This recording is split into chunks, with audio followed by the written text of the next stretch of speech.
Yo, what up, street vlogs, street togs, street gods, street dogs. Came in the house, so becoming the outlier, how to become an outlier, etc. So, we gotta think beyond basic. No basic notions, people's allowed. So, first and foremost, buy some Death Wish coffee. Real men drink Robusta, not Arabica. Arabica's for weaklings. I actually have a theory that, Robusta has more caffeine content than Arabica. Also, the benefit is actually cheaper. And Arabica is way sweeter because it has a higher sugar content. So I almost wonder if you drink too much Arabica coffee, you're actually consuming too much sugar. Real men like it black on black on black, Maybachs on backs on backs, right? Triple black, murdered out black, quadruple black. Like even the ideal outfit is you wear a black shirt, a black vest, a black jacket, black shorts, black shoes, black leggings. Just gotta get murdered out, right? Even the ideal car, even though black as a car color sucks because you gotta wash it like 30 times a day. It's so funny. I was just like at a gas station filling up some gas. It's like saw 2 Teslas at the gas station, automatic car washer to wash your cars. So it still seems that all things considered, you finna buy the Tesla, right? Get it murdered out, black on black on black. Pro tip, don't get the tints. Tints are for losers. And also tint sooner or later will peel away. Also, don't do the stupid, the matte black vinyl wrap is so ugly. Like, if you finna do the matte black treatment, do it as a paint job and then it'll look cool. But even matte black as a concept, it's kind of a modern day notion. I remember even when I was in high school, college, I saw some people trying to matte black their cars. It's just like so ugly. It's like, don't you want a shiny car? Anyways, so get the Model 3 performance, black on black on black. Debadge it, right? Don't get the Model Y. Model Y is the reason I don't like the Model Y is technically any sort of car designs or things which are cool crossovers tend to be a compromise in a bad way. And they just kind of tend to be ugly too, right? Or otherwise get the Model S plaid. Even the Model S, I really don't like the front end of the Model S, and even the Model X, it's too much plastic on it. It seems that if you finna get the Tesla, black on black on black on black on black, the performance edition seems like a good idea. I wonder can you paint your calipers black? Is that even a concept? Anyways, also with your clothes, when in doubt, just buy black. Black is kind of an interesting canvas because if you all black, you can invite more open-minded thoughts. Or you can wear all black on black on black and wear the faded Zap colors. Okay, so anyways, thoughts on becoming an outlier, why be an outlier, etc. A simple pragmatic thought is, I don't know, I think life is too short to be basic, and truth be told, everyone is already kind of an outlier in different ways. But what modern society tries to do is equivalize us, mediocritize us. Mediocre just means middle or average or medium. And certainly it's a disparaging word to call somebody mediocre, right? Yet everyone wants to be like normal. It's like, well, people make fun of me. Like, if you want to be an outlier, people will look at you weird, make fun of you behind your back, whatever. But that's actually the joy of the outlier, right? Like, imagine, right? Imagine you're the wolf. And you're the hungry, mean, lean, Spartan wolf with the red eyes, right? Just think about the wolf in the beginning of the movie 300, right? And then imagine you have a bunch of sheep. It's like, yo, that wolf looks weird. bro. So of course, it's like a wild animal, right? Don't be a sheeples. And it's funny, people's like, wake up sheeples. People who say wake up sheeples, they themselves is the sheep. Just leave the sheep alone. Let them be delicious lamb chops or something. So thoughts on becoming an outlier. A lot of it is deciding what not to do, what to renounce. Via Negativa, like our best friend Nassim Taleb says, is that you show what you really believe in or subscribe to, whatever, by deciding what you don't do, what you know, etc. So for example, I don't own a car. I don't use email. I might use email once, twice every blue moons. I don't text message. I just FaceTime. I don't own a car. Don't own a home. Don't pay more than $500 a month in rent. Don't shoot RAW. JPEG all the way, baby. Real photographers shoot JPEG. RAW's for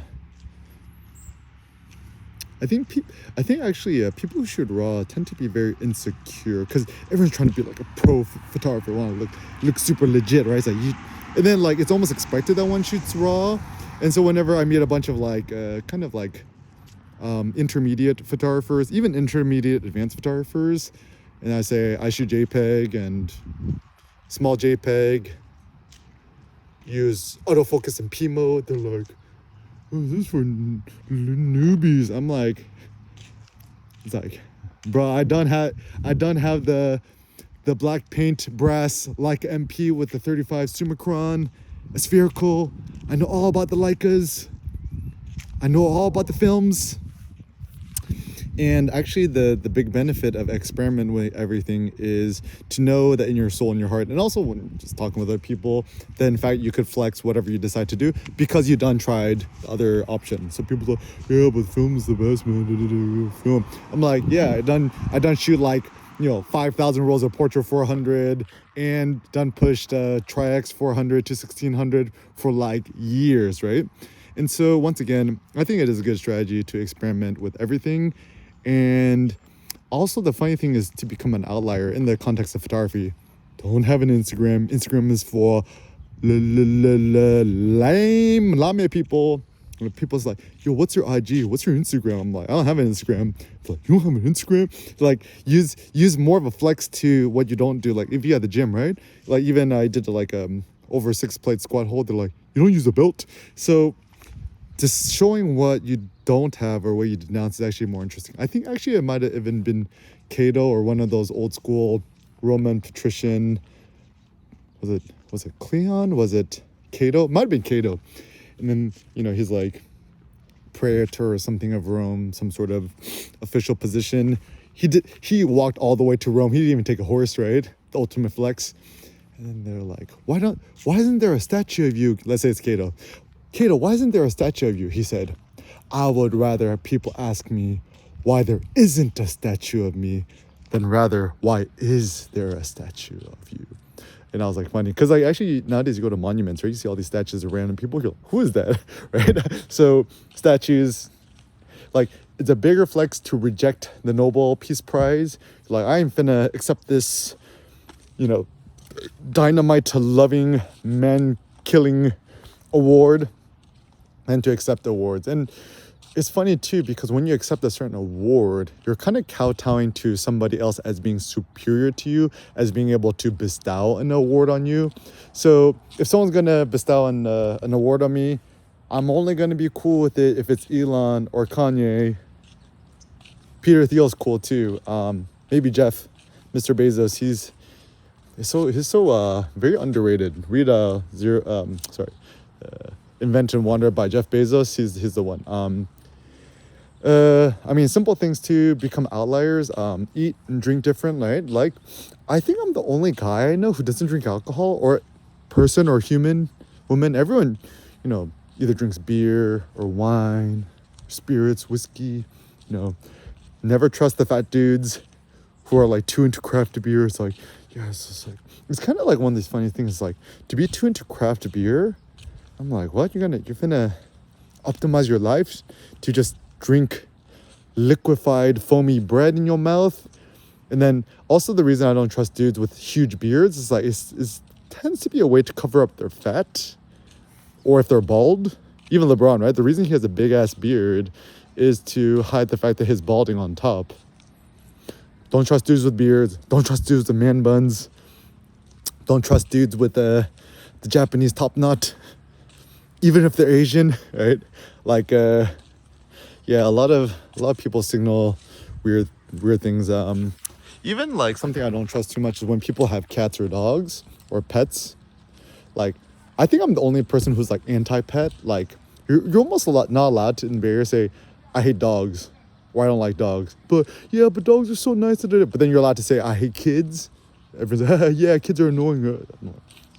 Like anti-dogs, anti-cats. I mean, like, obviously if somebody has a cat or a dog, yeah, they're cute and stuff like that. But then I'm like, you have so much potential in life, and you're gonna waste it on trying to like either A, just go to the gym, lift some weights, look at all the pretty boys and pretty girls and chat them up, or find a wife, have kids. Even the thing too is like a lot of like us millennials, right? We're like, yeah, I want to see companionship. I'm like, companionship just means somebody you share a meal with. Anybody who seeks too much companionship is seeking some sort of lack of self regard for themselves, and they just need somebody else to drown their distractions and sorrows and stuff like that. So I think actually to become an independent person, and of course you want to have friends and family and social life and stuff like that, but still just be able to stand on your own 2 feet, be able to be happy in your company. Also, don't trust people who go to raves, EDM, trust people who do Molly and do drugs and stuff like that. I'm like, when people do drugs, it's a way of forgetting themselves and drowning their existential dread and sorrows rather than anything good. So Death Wish coffee, stimulants are good. Anything else tends to be pretty bad. Anything that strengthens and makes you more cognizant is good. Anything that makes you more like loopy and not cognizant is bad. But anyways, outlier thoughts. Allow yourself to be a full stack solution where you don't just talk about one thing. Like, everyone thinks about person X, Y, and Z as this one simple Procrustean bed concept. But actually to dip into the wells of knowledge back in the days, ancient Greece, read philosophy and stuff like that. If you're going to read literature, read things that are super, super old school, or just read math textbooks. Geometry textbooks tend to be good. So even Sen, he loves numbers. I suck at math, but I'm going to try to get him onto that. And also get him to know the ancient Greek, Latin. Go to Wiktionary.org to search the etymology and the history of words to better understand what things really mean. And yeah, just when you're talking to other people, just ask people why. It's like, oh, why do you think that? Or what's your philosophy on X, Y, and Z? Don't have basic conversations. Also, to be an outlier, share thoughts which are either unsavory or politically incorrect, right? So for example, I'm actually a Boy Scout. I'm actually Eagle Scout. A Scout is trustworthy, loyal, helpful, friendly, courteous, kind, obedient, cheerful, thrifty, brave, clean, and reverent too. But I was born and raised in the Bay Area. Still got my 510 area code. I'm like super uber liberal Democrat. I grew up thinking that Republicans and people on the right were essentially the devil. But like now that people want the guns, gun ownership, I'm like, all right, that's cool. Just we have to do it in a meaningful, productive way, and address more core issues in the States, or people want to be more conservative now. I think I'm becoming more wise and becoming more open-minded to all parties. So stepping outside of bubbles is good. Also, one of the good things about being in like Southern California or LA or something, everyone only cares about like fashion, fame, and I guess money. Not even money, it's like fashion and fame. And so they're very superficial when it comes to political. Like, people here are pretty unpolitical for the most part. And so it actually is nice because actually at least it frees you from the shackles you're thinking. So ultimately, the ultimate outlier is your thoughts. Share, publish your thoughts, and propagate your thoughts as widely as you can.